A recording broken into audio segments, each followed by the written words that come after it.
ಕೆಲವು ವರ್ಷಗಳ ಹಿಂದೆ ನೀತಿ ನ್ಯಾಯಗಳಿಂದ ಆಳುತ್ತಿದ್ದ ಒಬ್ಬ ಅರಸನಿದ್ದನು.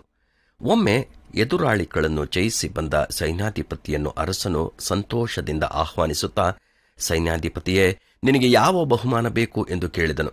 ತಕ್ಷಣ ಸೈನ್ಯಾಧಿಪತಿ, ಅರಸೇ, ರಾಜಧಾನಿಯಲ್ಲಿ ನಾನು 5 ಬಿಳಿ ಕುದುರೆಗಳನ್ನು ಕಟ್ಟಿರುವ ರಥದಲ್ಲಿ ನಾನು ಕುಳಿತುಕೊಳ್ಳಬೇಕು.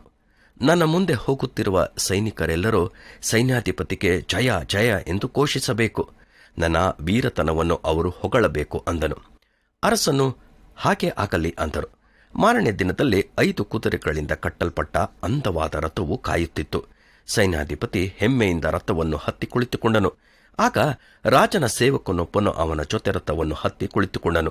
ಇದನ್ನು ನೋಡಿದ ಸೈನ್ಯಾಧಿಪತಿಗೆ ಕೋಪ ಬಂತು. ಸೈನಿಕರೆಲ್ಲರೂ ಸೈನ್ಯಾಧಿಪತಿ ಚಿರಂಜೀವಿಯಾಗಿರು, ಚಿರಂಜೀವಿಯಾಗಿರು ಎಂದು ಆರ್ಭಟಿಸುತ್ತಿದ್ದರು. ಪಕ್ಕದಲ್ಲಿದ್ದ ಸೇವಕನು ಸೈನ್ಯಾಧಿಪತಿಯ ಬೆನ್ನನ್ನು ತಟ್ಟಿ ಅವಮಾನಪಡಿಸುತ್ತಿದ್ದನು. ಒಬ್ಬ ಸೈನಿಕನು ಸೈನ್ಯಾಧಿಪತಿಯನ್ನು ಹೊಗಳುತ್ತಾ, ಇವರು ಜಯವನ್ನು ಬಿಟ್ಟು ಬೇರೆ ಯಾವುದನ್ನೂ ಅರಿಯದವರು, ತಮ್ಮ ಜವಾಬ್ದಾರಿಕೆಯನ್ನು ನೆರವೇರಿಸಲು ಪ್ರಾಣವನ್ನೇ ಕೊಡಲು ಸಿದ್ಧರಾಗಿದ್ದಾರೆಂದು ಹೇಳಲು, ರಥದಲ್ಲಿದ್ದ ಸೇವಕನು, ಜನರೇ, ಇವನು ಹೇಳುವುದನ್ನು ನಂಬಬೇಡಿರಿ. ನಮ್ಮ ದಳಪತಿಯೂ ಸಹ ನಮ್ಮಂತೆಯೇ ಸಾಧಾರಣ ವ್ಯಕ್ತಿಯೇ. ನಾವು ಅತಿಶಯ ಪಡುವಷ್ಟು ಅವರು ಯಾವುದನ್ನೂ ಮಾಡಲಿಲ್ಲ ಎಂದು ಜೋರಾಗಿ ಹೇಳಿಬಿಟ್ಟನು. ದಳಪತಿ ಕೋಪದಿಂದ ಅರಸನ ಬಳಿಗೆ ಬಂದು, ಅರಸೇ, ಯಾರಿಗೂ ಕೊಡದ 3 ವಿಶೇಷತೆಗಳನ್ನು ನನಗೆ ಕೊಟ್ಟಿರುವಿರಿ. ನಾನು ಅತಿಶಯ ಪಡದಂತೆ ಸೇವಕನನ್ನು ಕುಳ್ಳಿರಿಸಿ ಅವಮಾನ ಮಾಡಿದ್ದರಲ್ಲ, ಇದು ಸರಿಯಾ ಎಂದು ಕೇಳಿದನು.